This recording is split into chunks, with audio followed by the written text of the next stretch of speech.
Hello, everyone. It's Shane Kanto, your Wasteland reviewer, and welcome to the Wasteland, my weekly show where I take a deep dive into a particular film. And this has been a long journey as we've been going through all of these John Ford films for what will wind up being 80 weeks, and we're in the end game now as we are approaching the last one of September as we wrap up in December. And Mm. this is which I already saw Adam's rating, so this will be an interesting conversation. This is my favorite John Ford film and one of my favorite films. So this will be an interesting conversation, and that is The Mm. Searchers. And but Adam, thank you so much for always coming on and chatting movies with me. Man, it's always a pleasure to be on and chatting movies with you. And we'll have certainly plenty more to opportunities to chat about movies. And starting off with our show here, we have three segments. We have coming attractions, which will be for September 27th, 2024, and then we'll talk about the searchers and have some recommendations for you. This is a stacked weekend at the end of Mm. September where we have four wide releases from Bagman, Lee, Megalopolis, and the Wild Robot, which one of those is getting a lot of praise. One of those is very interesting, and we're both going to be talking about that one out of Mm. morbid curiosity. Just throwing out there, there's a new horror film, Asriel. There's a new adaptation of Rosemary's Baby coming to Paramount Plus called Apartment 7A. We have a wider release of Saturday Night, the new Saturday Night Live film, and Wolves, which is the Apple TV Plus release for George Clooney and Brad Pitt's new collaboration. But Adam, why are we so morbidly curious about Megalopolis from Francis Ford Coppola? Well, we are absolutely. That's the right phrase for it. Well, probably several reasons for me. One is the Coppola of it all. The Mhm. fact of why he made the film, how he made the film. He sold one of his wineries to self-fund it because it's a passion project of his. Mhm. I know very little about it. I don't want to know anything about it before I see it. And the cast, look, I'm a huge Adam Driver fan. He has only failed me once, I would say, with that was with 65. I can't remember who else is in it, although I do. Is Aubrey Plaza in this as Aubrey well? Plaza, John Voight, Lawrence Fishburne, I think. Yeah, it's a very interesting cast. And I've seen the teaser trailers, and that is interesting enough for Mhm. me to go, I'm all in on this. And obviously the early buzz from when it was doing some festival festival Mhm. circuits. There was some very mixed buzz, but kind Yeah, of the mixed buzz that makes me more intrigued, to be honest, because it sounds strange. it's daring and Yeah, doesn't land, which will be interesting. But I no, don't we even do. know if it matters if it lands. It's just going to be a spectacle. Like Yep. if it's a car crash, I'll watch. If it's masterpiece, I'll watch. I just It's find it good. very interesting that the one company that would offer this distribution was Lionsgate, which, like, Yeah. Lionsgate is that strange, like, It's an interesting borderline major topic. studio Yeah, yeah, yeah. because, like, it's not the big five, which is No, Disney, Warner Brothers, Universal, Paramount, and which one am I forgetting? whatever it is, I'm forgetting it too. Yeah, there because Fox? Oh, well, there Fox are is like Disney, I guess. big studios, unless I'm still thinking when Fox was still a thing.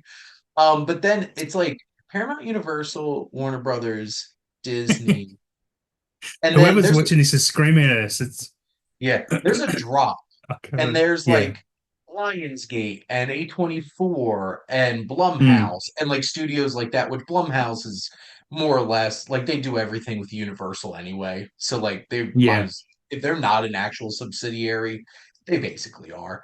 yeah. Like Lionsgate's so interesting because it's like they have Hunger Games, which Mm, somehow they got Hunger Games, and that's been their biggest breadwinner. And mm, then John Wick. And and then they had Expendables there for a bit before that completely went to shit. And then they mm. do a bunch of really like straight to VOD crime thriller type films and then faith-based films. And then they dump the money for this, which I find very interesting that this is the It kind seems of up their film that they rally. went at. It does seem up their rally because they are a mixed bag of a Mhm. studio. They really are. So I guess they were trying to get a big dump with this, and Hmm. we'll see if it pays off. I I have a th sinking feeling the Wild Robot's probably gonna win this weekend box office wise, because yeah, I don't think Megalopolis will make his 150 million back. Maybe globally, but not for maybe. US market. Yeah. I do want to quickly read off this cast because it's ridiculous. So we do have Adam Driver. We have uh Gus Fring himself, Giancarlo Esposito. We have Natalie Emmanuel of Game of Thrones fame, Aubrey Plaza, Shia LaBeouf. Oh, So like Francis Ford Coppola hired him. John Voight, outside of like really Christian films and Republic picture films, recently hasn't really done much of anything. Lawrence Fishburne, and then All in the Family with Talia Shire and Jason yeah. Schwartzman, are Yep. both in the film.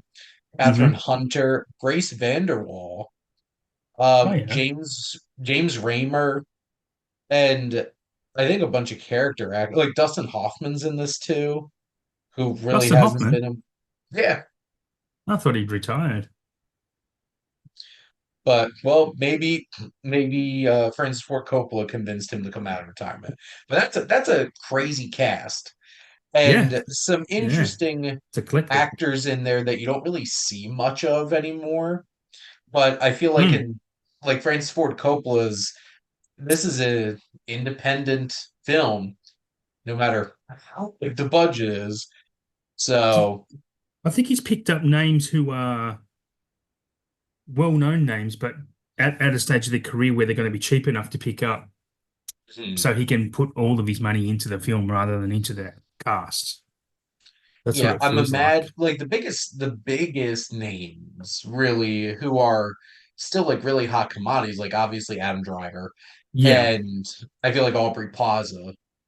Yep. And then some She's of grown, them hasn't she? mhm, just watching the premiere of Agatha All Along or Oh popping yeah. in there. I'm a huge fan of Aubrey Plaza. I think she's hilarious. Yeah, she's Um great. Parks and Recs fan, big Parks and Recs fan here. Um, but we have here, this will be an interesting weekend for sure with a lot of different films. And yes, Yeah. I'm so curious about how Megalopolis is going to do. If my wife wants to see it, I'll probably be seeing it on Saturday night. If she doesn't, Yep. well, then I'll be seeing it opening night probably then. So I Right. doubt that she wants to be, be honest. But we'll see. But shifting gears to another legend of the screen, Don Ford. That's what you're here for, right? For our discussion Absolutely. of the Searchers. We have our synopsis here. I'll read real quick. An American Civil War veteran embarks on a years-long journey to rescue his nieces from the Comanches after the rest of his brother's family is massacred in a raid on their Texas farm. And I have some show notes. So this is from 1956, written by Frank S. Nugent, who wrote a ton of John Ford films. So like I'm not surprised Okay. this big collaboration based on a Hmm. 1954 novel, Alan LeMay, by Alan LeMay. So this was only out for 2 years. This book, or well, probably started filming in 55 or something like that. So like this is a quick Yeah. turnaround. Yeah. I find it funny that people are like, oh my God, they're already making a movie out of that book. It's been the thing for forever. Yeah. So Yeah. starring John Wayne, Jeffrey Hunter, Natalie Wood, Ward Bond, and Harry Carey Jr., which Ward Bond and Harry Carey Jr. are like the my game that I keep having. It's like, look, it's a Ward Bond sighting in a John Ford movie, Yeah. which Yeah. unfortunately will be ending soon because Ward Bond did pass away around Oh, 1960. oh So well. this was one of his last big films. And Harry Carey Jr. lived until he was like 80 something. So he was Right. he Wow. was in films for long after this. This was shot in VistaVision and Yes. Eastman color. So, and it certainly looks that way. It is absolutely gorgeous. Considered one of the most influential films of all time. Hmm. This is high up there. I saw Scorsese put this in his like top Yeah, five favorite films of all yeah. time. I think Spielberg did AFI, too. yep, AFI named it the greatest Western of all time. It was 12th on AFI's American Films list. Sight and Sound in 2012 ranked it the seventh best film of all time. It entered the Library of Congress National Film Registry in 1989, a first major film with official purposefully filmed making of documentary. So like they released it on television leading up to the film was this making of documentary. Oh wow. It was shot mostly in Monument Valley, despite the fact that Yeah. almost the whole entire film basically takes place in Texas. Um, wanted Fess Parker, the studio wanted Fess Parker to play Ethan, Oh, but which who? I'm assuming he probably I've was heard at of that least name. probably a no name at that point, but obviously not Yeah, John yeah, Wayne. But he was yeah. under contract with Walt Disney Oh, Productions, and they would not release him from his contract or share him. So, and this might have been based on the Cynthia Ann Parker case, which I looked at some of the details. It sounds very familiar because yeah. apparently it was her uncle that kept pushing and pushing and pushing to find his niece. And I'm like, well, that sounds familiar. Hmm. Um, I don't know if Cynthia Ann Parker's uncle was a Confederate outlaw or not. That's part Hmm. of this movie. But Yeah. there's a this obviously has a big legacy to it. And going into this 80 weeks of John Ford, this is one of like those five films where it's like if you think of John Ford, this is one of them. If you think of John Wayne, this is one of them. Hmm. But Adam, what are your general thoughts on The Searchers? Generally, it's hard to answer all of this. It's technically it's astounding. I can see why it's influential, especially to other filmmakers. Hmm. For someone who's seen it first for the first time only last year, my opinion didn't change on it too much on my second watch just yesterday.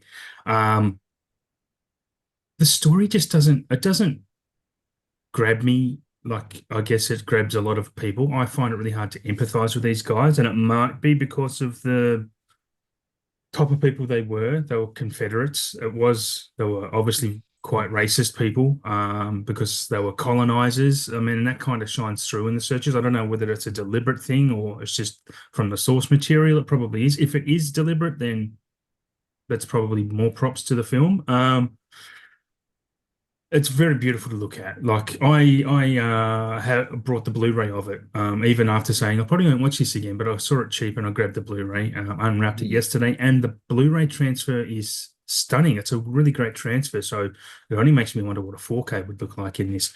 So, but it looks the Blu-ray made it look so much more beautiful. Like it's very Hmm. stunning to look at. It's very well made. Like a lot of John Ford's shots are impressive, especially when you have your action shots, like the well, modern days we'd have car chases. They had horse chases Yep. effectively, and they were insanely impressive to watch. Hmm. Big set pieces. Story wise, I wouldn't say it's a generic story. Like it is about these guys searching for someone who was kidnapped, who becomes Stockholm syndromed, effectively. Um, yeah, it doesn't. I like the film, and I'm sounding like I'm Hmm. hating it, but I don't. I do like it, and because I can appreciate it. It just doesn't grab me the way a lot of other films do, I suppose. Yeah. That's fair. That's very fair. Yeah. And this is starting with the technical aspect. This has Mm. some of the most gorgeous shots you're going to find in a Yeah. Western, especially, but in just film in general. There's a couple of shots which, starting at the end, this has one of the most iconic final shots in film. Yes. And Absolutely. there's so much meaning to it, too, Mm. Mm. because we'll dig into this more, but you're not supposed to like Ethan Edwards. And he's one No, of the most no. iconic Western characters, but like he is a bastard. Like there's no bones Yeah. about it. He Yeah, yeah, yeah. is a horrible person. And this film has very interesting like religious undertones at like the very end of it. This idea of they've been through hell. It's basically like this has been this journey through hell trying to get this young woman back. And there's Mm, a lot of complexities to that specifically, which we'll also dig into. But hmm just the framing of you don't see anything inside the home, it's all blacked out, and it's just a doorway. And you have all the other characters coming in, being welcomed back into the home, and you just have Ethan standing there, staring in, and realizing he can't go to paradise. Because he's not a Mm, good person. yeah. And it's perfectly framed. Him in the center of that shot. He like goes Yep. over and grabs onto his arm, which he got shot early, Yep. like earlier in the third act. And the way he just like John Wayne shuffles off into the distance and the door shuts on it. It Yeah. says so much without having to say anything. Yep. And there's very few moments where Ethan is redeemed at all. And really, it's really only one that I feel like he has any kind of redemption, which is the moment where he tells Natalie Wood's character, it's time to go home. Because up to that point, Absolutely. Yeah. You think he's going to to kill that, her and you know. yeah, and which, because Ethan Edwards is racist. He is hateful. He's on this Yeah. journey for years with his Mhm. not nephew. He won't even let this young man call him Uncle Ethan Yeah. because he's part Native American and he wants nothing to do with his blood. Yeah. And he's a Yeah. Confederate outlaw. He refused to stop the fighting at the end of the war. There's even warrants out for people that look like him that he matches um descriptions for. And there's so much just pointed, forceful ignorance and pride that's in this man's head. And what is so fascinating is this is the most interesting performance I think John Wayne ever gave in his career. Because so Okay. much of his performances are just, being John Wayne, being that icon. Yeah.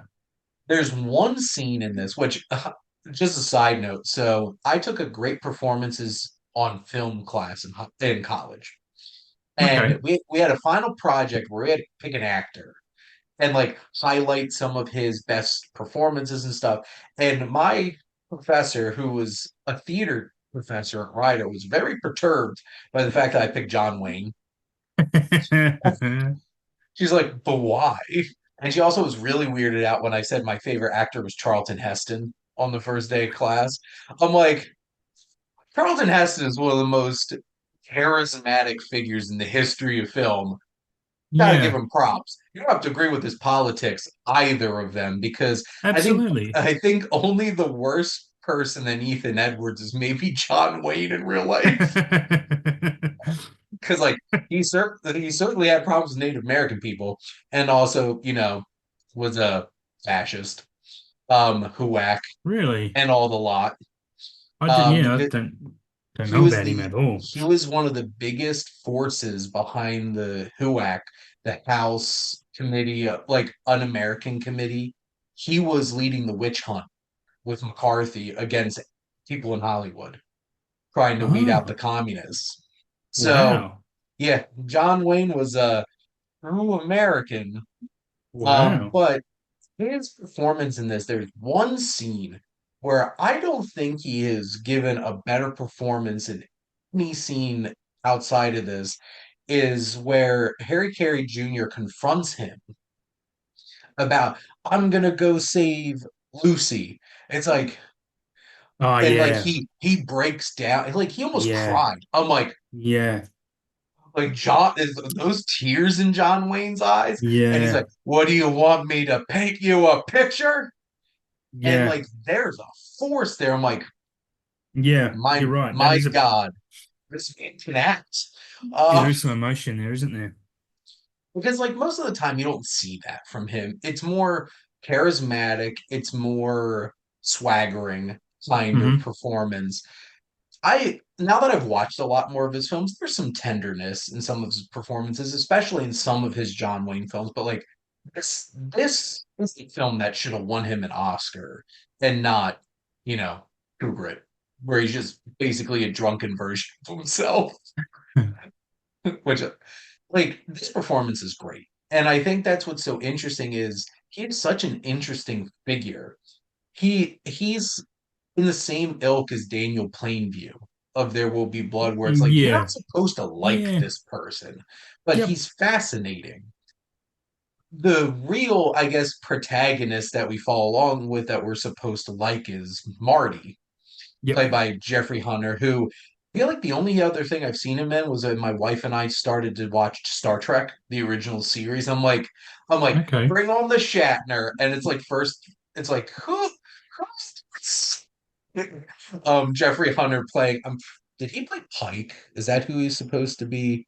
But That's like in the original he's series or movie? yeah, the original Yeah, yeah. series, and I'm just Okay. like, so do I love Jeffrey Hunter in this? Well, Marty's Marty's a little whiny.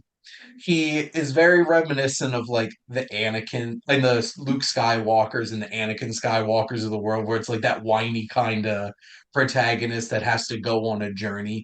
But Hmm. he's doing it for the right reasons. And I think that's the important thing.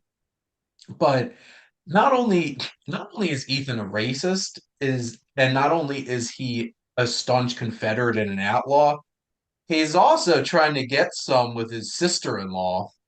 Yeah. Which that's one of the most interesting reads of this Yes. film because every At the time I watch start. this more, Yeah.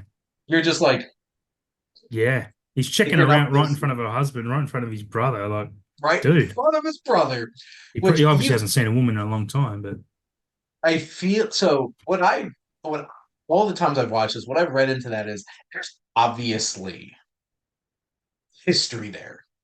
And back then there's not a whole lot of men from especially out in the frontier and stuff. yeah. I'm imagining like she wanted to be with Ethan. And maybe, at some point he went off to war or went off to the military and she settled Yeah. on his brother. Because you could tell from her performance too that she wants all about Ethan too. And like when he gets back to the ranch after the attack, he's screaming her name, not his brother's, not any of his nieces or nephews. No, her name. And that's who Yeah. he wanted to find. I'm just like, Mm, somebody good over points. here. But it's his character is such an interesting presence in the film. Now, the story wise, it's loose. Because the thing is, it's like this is them journeying for like what wound up being like 5, 6, 7 years 5 years. Yeah, yeah, yeah.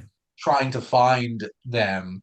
Enough for like this little girl to grow up into Natalie Wood, who is definitely playing younger than who he was for sure. Yeah.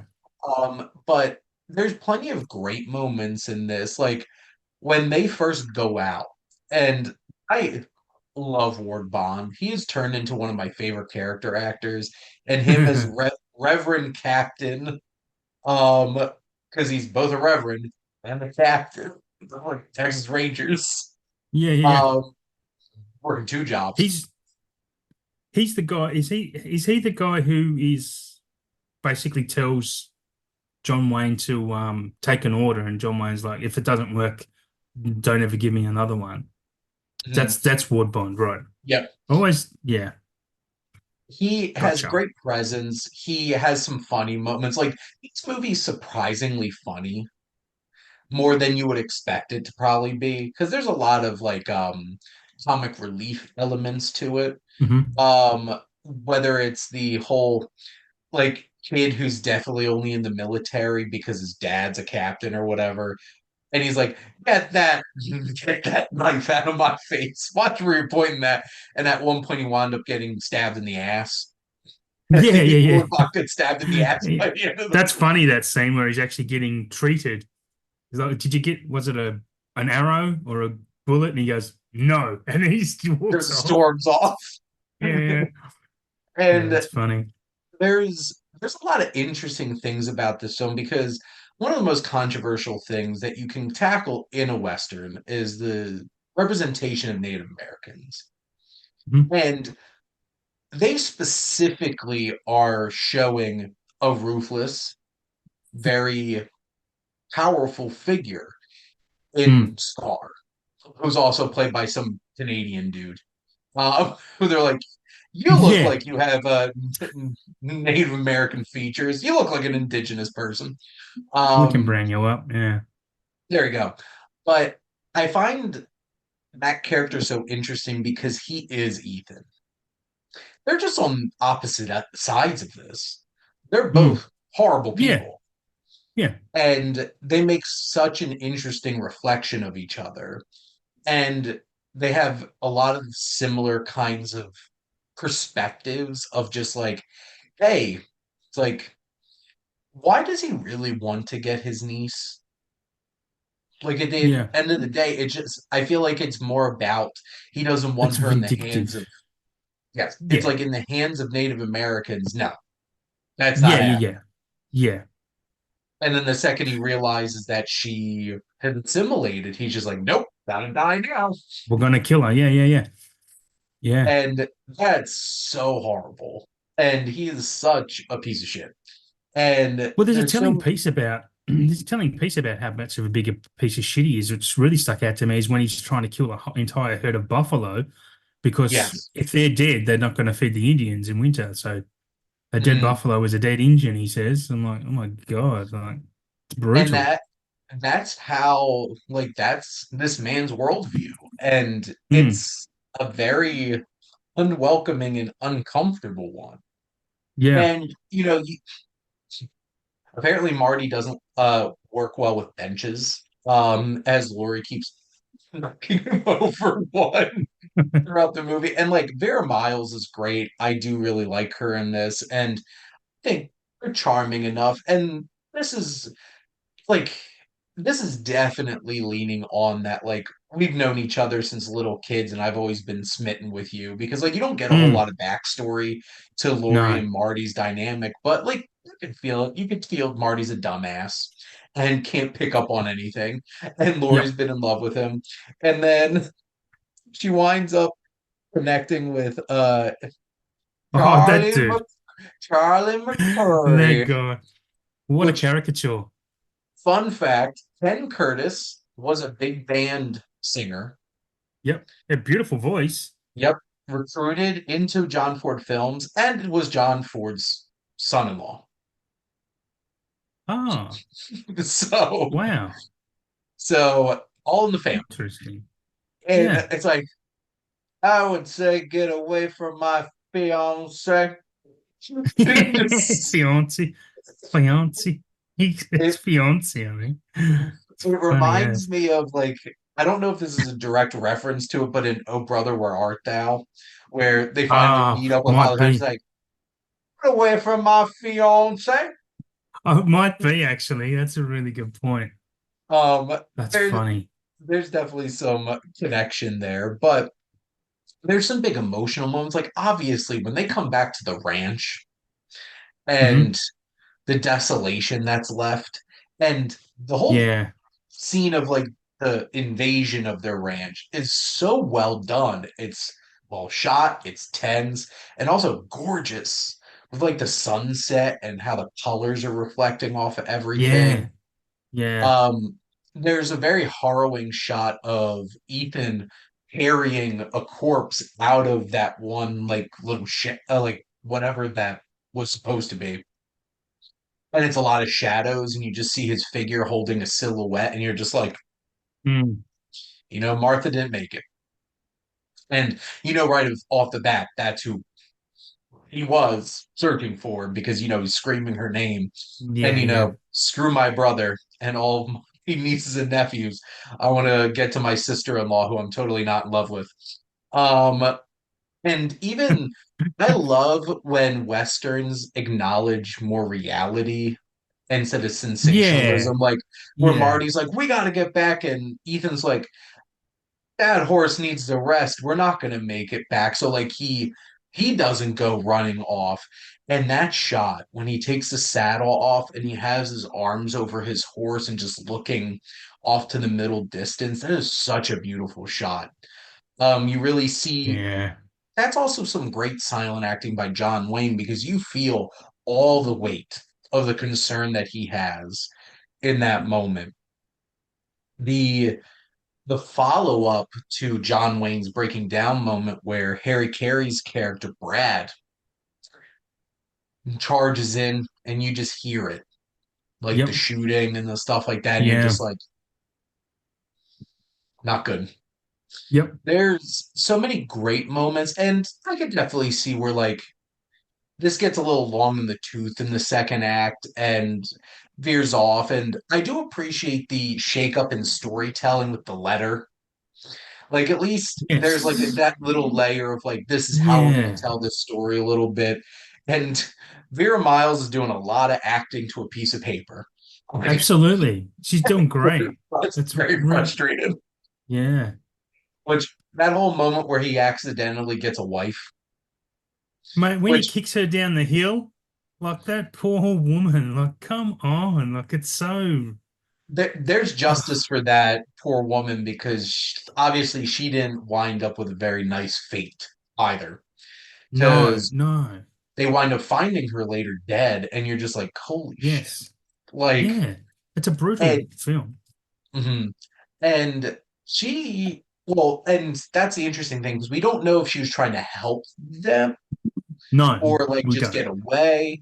Mm. And upon this rewatch, I feel like she was a little bit at least trying to help them, point them in the right direction. Wound up getting her killed, Mm. and that's the really sad thing. And just so much like death along this journey.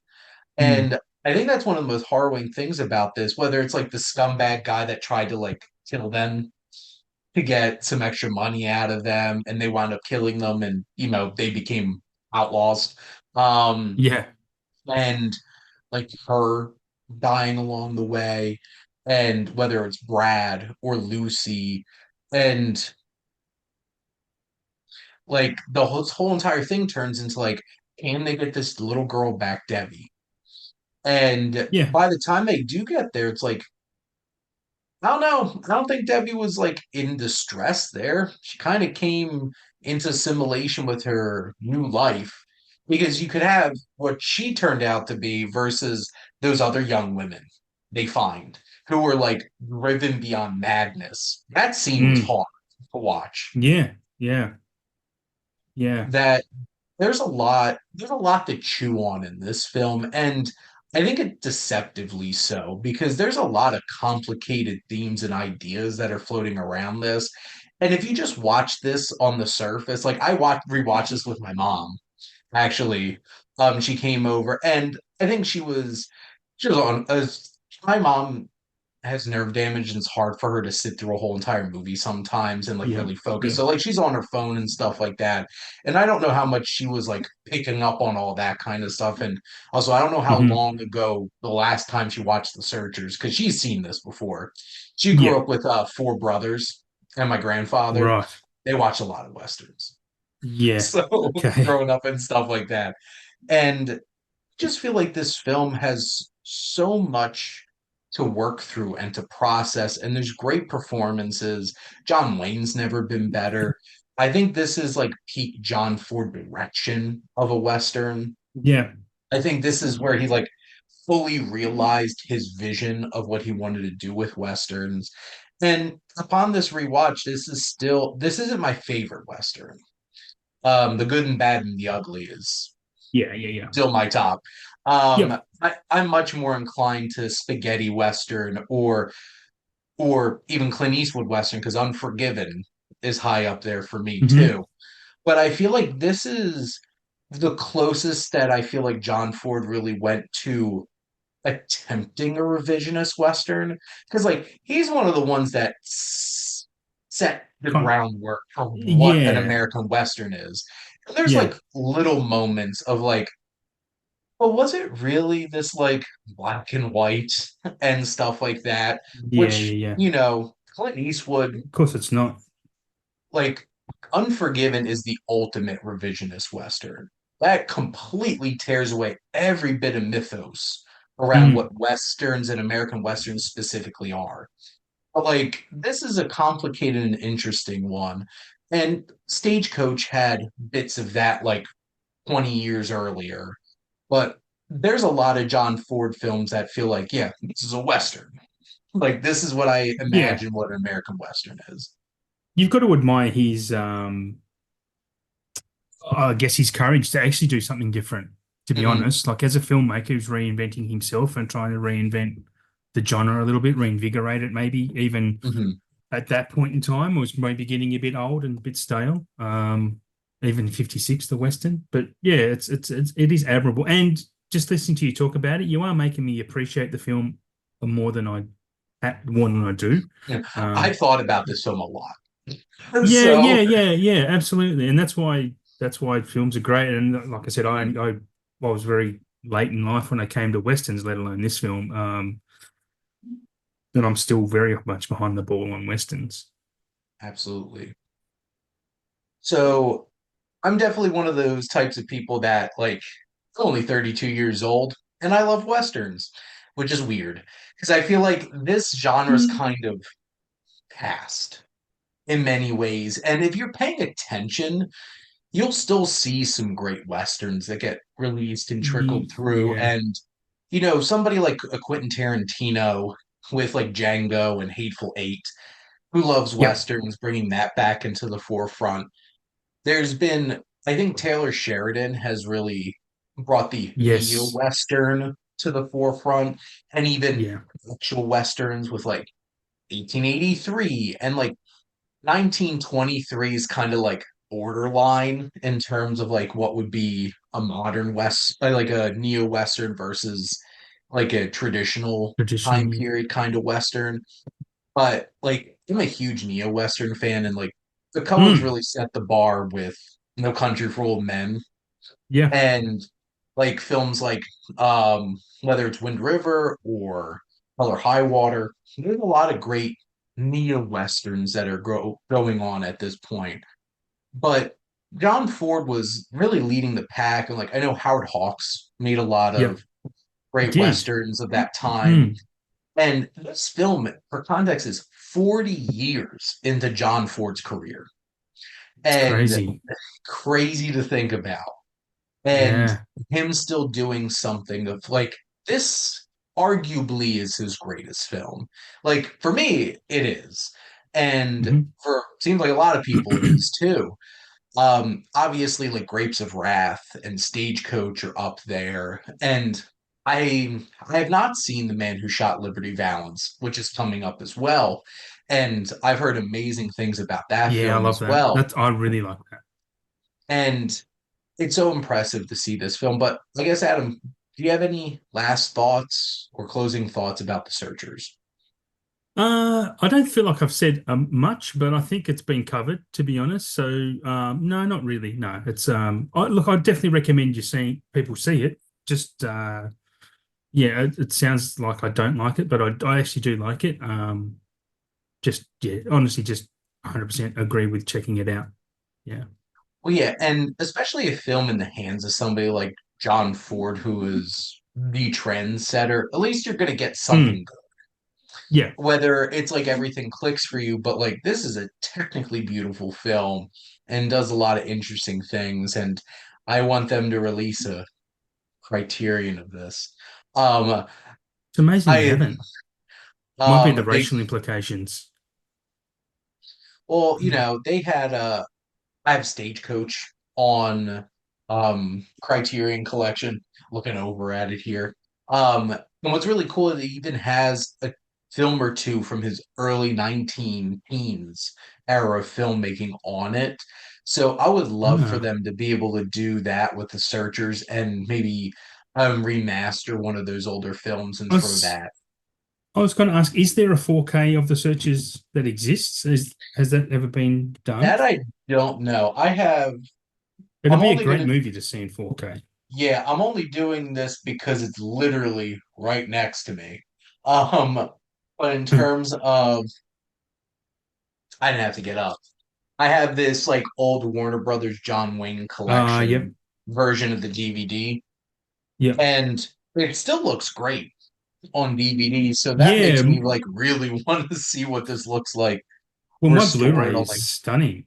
This Blu-ray Mhm. is stunning. I know we are talking about the man who shot Liberty Valance. I have that on 4K. So it'd be weird that that would be on 4K, but not the Searchers. It's a complicated business. It's obviously a licensing thing, maybe if it doesn't Mhm. exist. Maybe the Well, Criterion have it lined up.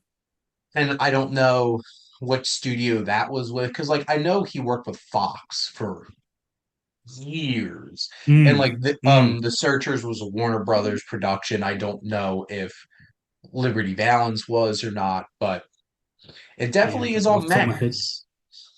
Find it on there for sure.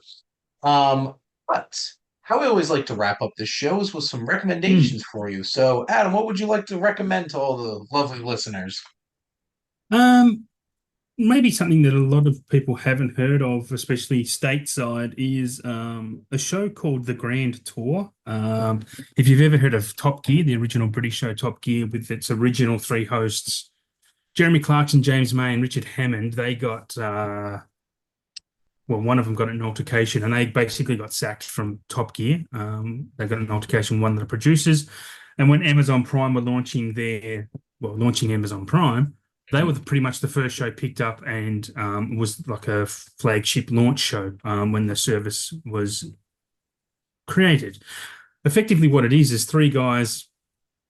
It's a car show, but it's more than a car show. These three guys Mhm. are often set challenges, and they basically it's almost like also like a travel log show. So they go to different parts of the world, and they're challenged to buy a car in a certain under a certain topic or a certain genre of car, and they basically are left to buy their own car with obviously they're given money to buy it, but they go and hunt these cars down and then they show up and try and travel across wherever they are. The reason I'm recommending it is because the last show ever was just dropped on Amazon Prime. It's called One for the Road, but this show is more. Even if you're not into cars, I think you would like it because it's a very funny show and it's Mhm. like it is a non-structured reality show effectively, and these three guys take the piss out of each other. They sabotage each other along the way. Like one car breaks down, and each day they kind of set a task. They have to get to a certain part where they either camp or they go to a hotel. And almost all the time, one of their cars will break down, and the other two guys just drive off and leave them alone, leave them there and they have to fix it themselves basically, because they're all mechanically minded guys as well. So they a bit, and yeah, it's a great show. It's very funny. This last show is quite emotional as well because these guys have been doing this stuff for close to 30 years, if not more than. So yeah, absolutely worth checking out. Big recommend from me. I know why this sounds familiar because I remember the special popping up on Amazon like Yeah. 2 weeks ago, when this came out. So I've I generally don't watch a whole lot of like reality TV kind of stuff like that. And like I'm trying to think, the only really like travel type documentaries that I wound up watching was it just happened to be on Apple TV Plus, the one with Ewan McGregor and his buddy Oh yeah, on the bikes. who's yeah, whose dad made Excalibur. Um Yeah, Borman, Charlie. Charlie Yeah, yeah, Borman. Yeah, yeah. who wound up being like the little young version of oh, what's his name from Excalibur, the little shit uh son that he has with his sister. Um, Fun little I don't fact: know. John Borman threw his young son Charlie into Excalibur. But no, like I did watch their most recent one, and it's pretty Hmm. cool. Like my mom used to watch a whole lot of because like we never had money to travel. No, I've same. never No. really traveled out of the country, but like Mm. Access TV, I think it was, always used to have concerts and travel documentaries on. And my mom Right. always used to watch the travel documentaries and stuff like that. And like being able to explore. Actually, you know what? I lied. The most recent travel documentary show I watched was the Reluctant Traveler because I love Oh, Eugene yeah, Levy. yeah. Oh, That's a I cool love that show. so much because Yeah. that's me. And we're getting Oh, another show. Yes. Oh, it's me too. 100% me. Yeah, me too. I'd be exactly the same as him going, yeah, I don't want to do this. Like, why would I want to do this? Which I watched that with my wife, and she's like, "Yeah, that's you. Yep, Yeah. that's you." So Yeah. she was adventurous. She's been to all kinds of places. She's been to Australia. She's been to Japan. She's been all over Europe and stuff like that. And I'm a hobbit. I do not travel Yeah. from my hobbit hole very often. But no, that'd be a cool thing to check out. And I just look I at think like you should check it out. I Top reckon, Gear ran especially for if you what watch, 20 years, and then this ran for yeah. five series. It looks like over the course of 8 years. Yeah, it's basically what they started doing rather than doing they were doing like 6, 7 episode seasons, but then they started doing just specials. Mhm. And there's one here that I'm looking at. I've just looked up what the names because they kind of named them funny once they started doing the specials. And the first one they did was in COVID because they couldn't film, but they did a thing called Lockdown. So they tore through Scotland through the lakes, which are called locks. Oh, nice. And I think there's Yeah. a challenge that they I think it's a Ah, challenge where they put the lockdown. yeah, yeah, yeah. So it's I get it. basically them and their crew. They're in their own bubble, but they travel around. One of the challenges, I think, I don't know whether it's the whole episode, but they're towing a caravan, like a caravan. I don't know Interesting. what they're called in America. Um, but they tow Trailers. them around.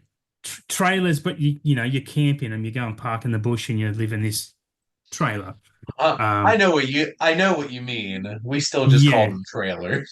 So, yeah. So, but they basically tow them and they deliberately crash stuff. And there was one episode where they were in France for one of them mhm. during the COVID stuff. And they basically and that's a hilarious episode because at the end of it, they have this little French car. I don't know whether it's whatever the French car make is, it's one of them. But they put it in this gigantic catapult they've built. Like this catapult's probably what 300 foot high, maybe 150, 200 foot high. And they launch this car into this big chasm in France. So like it's just stupid shit like that. It's very much a boys show, I would Mhm. say. Not to be gender specific, I guess, but it's I well do worth a find it watch. funny that they started. Well, did they start the trend, or they were about the same time as what South Park started doing, where it's just like we're not making seasons anymore. We're just making a couple of specials each Yeah, yeah, season, kind of yeah, thing. Because I'm like looking on IMDb, and it looks like after the first three seasons, once COVID hit, they shift gears into yeah. Have you doing more seen? like the specials and stuff like Have that. you looked at the names of the shows? Yep, Yeah. Euro Crash. Well, the specials is Canage à Trois, which is so it gives you an inclination of what you're in for. Like it's Yeah, just they just take yeah, it's not fun. The other one's called Seaman, which is Seamen because they're on yep. boats. There you go. So it's that's a great I think that's a great one because they're traveling down the Mekong through Cambodia, and it's literally not on cars, they're on the Mekong River trying to get Uh-huh. from inland to the southeast South Asia Sea or whatever you call it, I don't know, to the ocean. It's great. I will say my favorite joke about semen will always still be Austin Powers Gold Member. You like my submarine? It's long and hard and full of semen. It's yeah, I'll still laugh at it. It's been Yeah. like Oh, 20 yeah. years. I'll still laugh. Mate, infantile stuff, if it gets you at the right time, it's good. It's funny. Yeah, There you it's go. funny. Yeah. So my three standard recommendations. So new film is The Substance, which is fresh, Mm, as I just watched it before, a little before we recorded here, and boy, is that a wild film. can't Um, wait.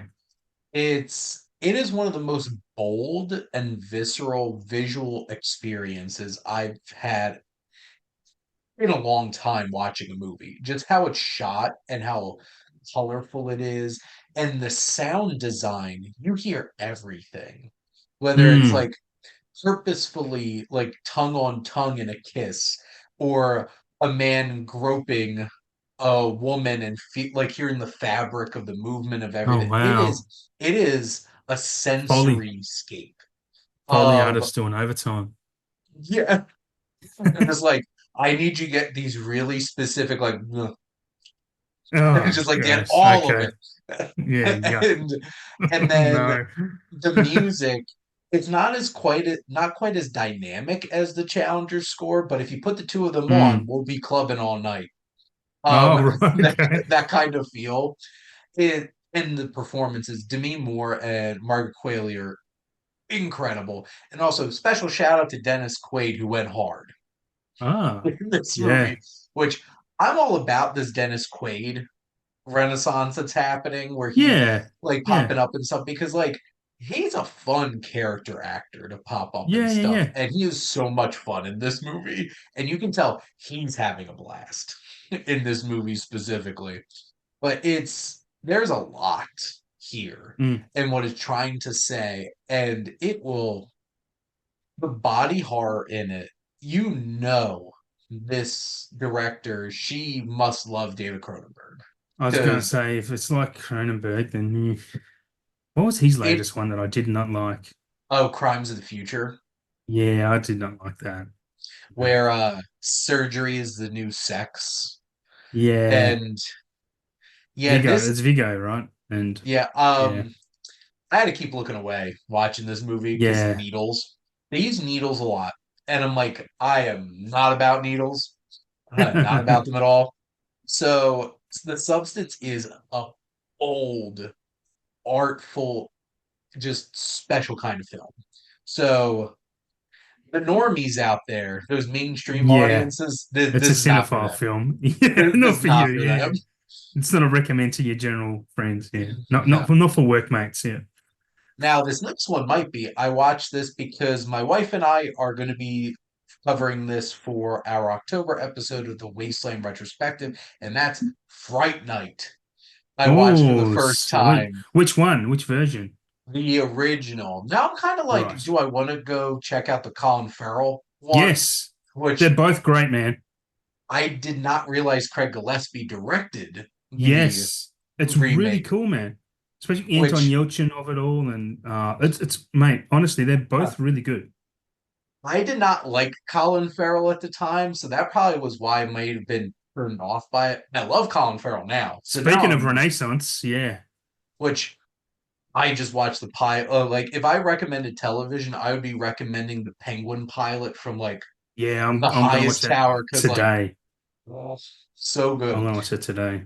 But and like seeing that David Tennant is in the remake as that character, I'm just like, oh my god, that must be Mate. so much fun. But Chris Sarandon, Yes. Humperdinck himself, Humperdinck and Jack Skellington, at least the voice of, because Disney didn't want He's also the Danny bad guy Elfman's in voice. he's also the bad guy in Fletch Lives. I don't know if you've seen Fletch Lives or not, but he Oh plays a my really good god, bad guy in that. Yeah. he is. The I was trying priest. to remember where I saw him recently. But like he he is hamming this up. Oh yeah. I'm gonna Yeah. quote my wife here who was watching it with me. She's like, this vampire's serving cunt. Um, so like he's That's having a awesome. blast. Like, I don't know how I felt about the main kid, which makes me more interested because Anton Yelchin was an amazing actor, and that makes me interested Yeah. to see the Yeah. remake. But having Roddy McDowall as this like fake vampire hunter guy that has to like find his salt and like actually become one was I've got to watch so these good. again. Yeah, I this is my loved it. Like Spooktober watch for sure. so I have a spreadsheet where I rank and I have letterbox lists. Like Fright Night Yeah. jumped pretty high on my 1985 list because this was Yeah. a blast. And Jess and I are Yeah. talking about that and Critters Oh together. yeah, I need to watch Critters. I'm pretty sure I watched that as a kid, but I need to watch that again because I've heard that's actually pretty good. It's a lot of fun. That feels much more like a B kind of horror Yeah, comedy. yeah. This felt like this was really well done. All the practical effects and everything were awesome. So yeah, I was really blown away by this. And then um special recommend for a film that I rewatched of my own that I'm also going to be doing for Mike Hilty and I's October episode of the Wasteland retrospective. And instead of doing a Halloween related one, we're doing an Oktoberfest related one. So he picked Beer Fest, and I picked Oh, Super sweet. Troopers. So Oh I God. rewatched Super Troopers right before we started recording. So for those of you who did check out Mike and I's episode where we talked about the conversation and Apocalypse Meow and figured out how many times between the two of us we said meow in that episode, you'll know why. That was our Mike and I made the conscious decision once he picked the conversation, I picked Apocalypse Now. I'm like, you know how funny it would be if the whole entire episode we just said meow Apocalypse meow. and instead, and then that became a secret advertisement for our next episode. So it was destined. That's Super great. Troopers is so silly, but so much fun. This is that kind of really low budget comedy. Like you don't get it really anymore. You And it makes can't. me sad. People, oh, I was listening the podcast I was recommending to you before Mhm. we start recording here. This because they were talking about why we don't get comedies, just because studios are too scared they're going to offend someone. Like you couldn't release Dumb and Dumber today. Like that was you couldn't release Ace Ventura, especially I must because ask you a question. well, no, Well, no, I it's know it's the the transgender stuff, yeah, but yes, which uh, that has aged poorly, that aspect of it. But like, of course. But but who the thing knows what's being is, made today that won't age poorly in 20, 30 years as well, right? Like well, that's it's the thing. just Comedy for the most part ages poorly because a lot of it's cultural. Like yeah. when I watch one of my I legitimately think one of the funniest scenes in movies ever, and this is going to sound silly, is the night sequence from Shrek 2, where Okay. it's like tonight on nights we're chasing a white Bronco through the forest. I'm like, Yeah. they're Not making an cops. Yeah. OJ joke, and then Yeah. Donkey screaming police brutality, and then they Yep. find catnip on Puss in Boots. He's like, this is mine, and they use pepper graters instead of pepper spray on them. And like, I think that's hilarious. But like, if you know who OJ Yeah. is, you're not gonna get that joke. Mm. And No. basically, No. sensibilities have changed. And like, I just took my mom to go see Blazing Saddles in theaters for its 50th Yeah. anniversary. And It's even Mel Brooks 4Ks. was like, I wouldn't have been able to make this today. Hell And no. the challenge The sheriff this is near. well, and the Okay. challenging thing is they're not the good people. The racist people are like the Yeah. butts of the joke. Yeah, And exactly. I do like, and I will agree that there's a lack of like taking a step back and realizing that. Yeah. Oh, Like, yeah. Massively. because like That. if they're just dropping the N word every other word, it's like, oh, it's offensive. But like they're the they're the butts of the joke are the racist That's people in it. the movie. It's not the topic of the joke, it's the subject of the joke that people need to Mhm. understand. Yeah. And like The like target of the joke. Super Troopers, like, and I think this is a challenging thing too, and this might even have to do with to your point too, but like they just drop comedies on streaming now because they don't think people are going to go out to a theater to see them. Yeah. And like even Broken Lizard's most recent, the Quasimodo spoof that they did, dropped on Hulu Oh, did it? I'll with have to check that out. no Oh, like advertisement or anything. yeah. I think I might have seen that on my Disney Plus, actually. Yeah, and that's what sucks. It's like I remember when Beer Fest came out. I remember when Club Dread came out. Club Dread is their better movie for me. Like I prefer Club Dread over all of their movies. Well, I'll admit, like Super Troopers isn't a great movie because No. it's using very basic plotting and stuff like that. But like there's and like not everything hits, but there's some really funny gags, and it's like the Yeah. meow thing. is Yeah. hilarious. And just What like meow? he's like, and he's just like, meow. Just walks away. The He's opening saying scene, meow. Just Jim Gaffigan too, which I it's think is Jim great. Gaffigan. He's And saying like the meow. are you listening to me right now? Yeah. And the whole opening scene is ridiculous. Isn't that And is like that that's the guy who swallows the weed and the yeah. and is tripping. Yeah, yeah. And the whole Fava and his Cedar Cola. Um even like their Super Troopers 2 is definitely like diminishing returns, but there's Mm, some scenes in that. Like that whole thing where they're pretending to be Mounties is so funny. And that's like a 5 minute sequence in the movie. I'm like, I feel like Super Troopers works best when it's just like there's scenes that are really great. And also, yep, how yep, the yep. hell did they get Brian Cox to agree to be Yes. in Yeah, Super I know, Troopers? right? Yeah, I forgot Ryan And Cox. it's like we should have took him out back and shot him years ago. Yeah, It's like yeah, that's cool. it's a fun movie, and Yeah, it you is. know there's not a whole lot of room for little comedies like that to make it big at the box office anymore, and it's sad. It's a And shame. I mean, the like, most recent one of note, I think, would be Game Night, and that's not the most. and that was Game Night pre-COVID. it is really good, but for me, that's not the comedy. That's a different comedy than what we Well, and deserve, if you know it's what I mean. also like an action comedy because like it's not Yeah, just comedy either, and that's I think that's the challenging thing. Look, yeah, I love Game Night. Jesse yeah. Plemons in that is Oh, mate. so funny. Yeah. I don't understand how Frito-Lay would make a profit off of it. I can't even keep a straight face. Like he is so perfect in that, and I love the He's dynamic between amazing. Jason Bateman and Rachel McAdams. Yeah, yeah. The running Denzel Washington gag, Yes, that's so good. It was just and that like, and well, and that's the thing. The Daly and who's the directing partner? Billy. Oh, Um, oh, yeah, they yeah, yeah, they yeah. got D&D. And they made that So like amazing.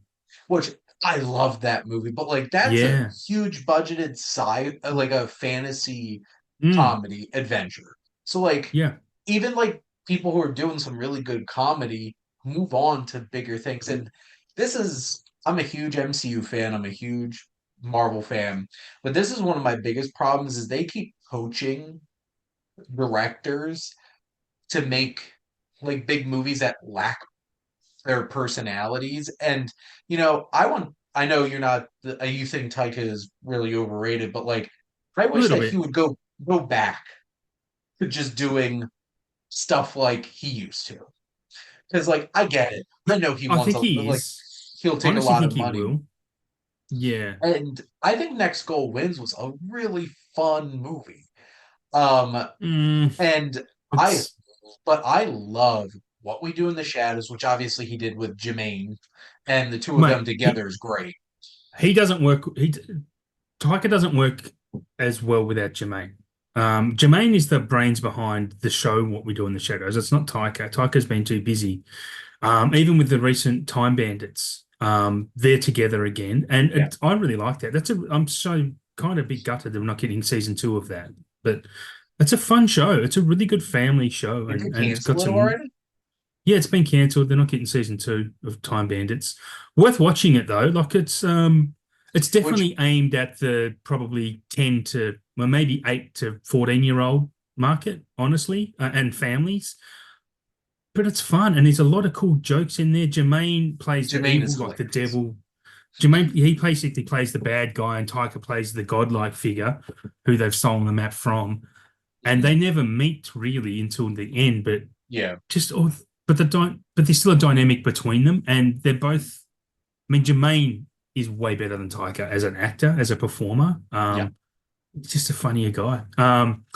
I don't want to shit on Tyker too much because I do. He's obviously made some really good things, but a lot of his stuff is really it is overrated. I mean, even Jojo Rabbit's overrated, and I like Jojo. It's not a mega film. It's not an all-timer. It's good.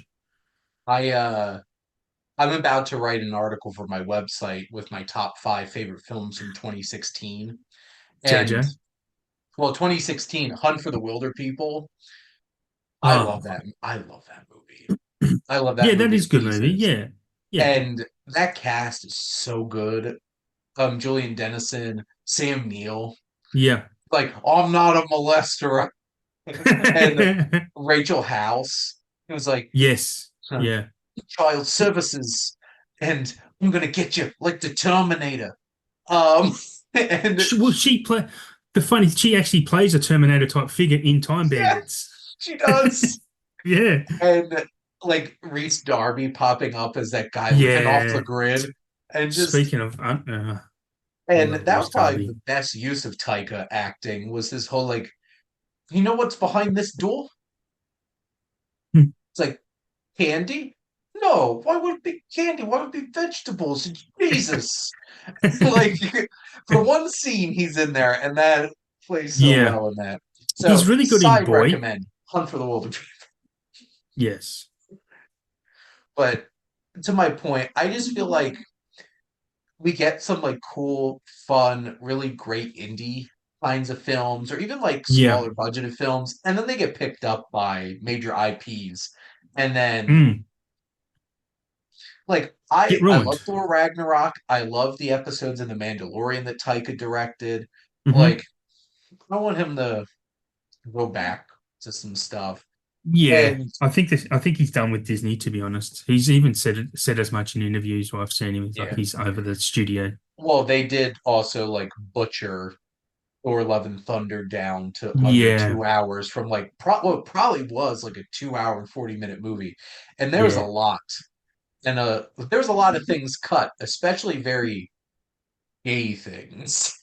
Because there was whole Oh, plot right. threads and stuff like that with like gay romances and stuff like that that Ah, I okay. know that like Disney was like, Ah, I didn't and know that. also they cut out a ton of Christian Bale stuff, which really sucks. Mm. Yeah, he's Because he great in did that. some god butchering and we would Yeah. have seen it, and but they cut it. Apparently, he did have a whole entire fight with Jamie Alexander, Lady Sif. They cut it. Right. He So you can see apparently why Taika doesn't want to be there anymore. You can just see like it's the yeah. he they had a whole scene apparently where he killed Eitri, Peter Dinklage. He killed the Grand Master Jeff Goldblum, but they cut all those from the movie. Ah, really? So, which is It's why probably you so they see can bring those Jeff. characters back. It's probably just so we Probably. can bring them back. Yeah. Which I'm not going to complain about getting some more Jeff Goldblum. Ah, Hmm. yes. Or Um, Dinklage, to be honest. or Dinklage. I really loved the Nidavellir sequence of Infinity War. I thought that was Yeah, really cool. it's I great. love Yep, that. I agree. Yep. But anyway, so there's some recommendations for you. Here's our thoughts on The Searchers. And you got a nice hefty episode of Welcome to the Wasteland. But Adam, thank you as always for coming on and talking movies with me. But yeah, anytime, man. Always love being here. And thank all of you out there for always tuning in and supporting your Wasteland reviewer.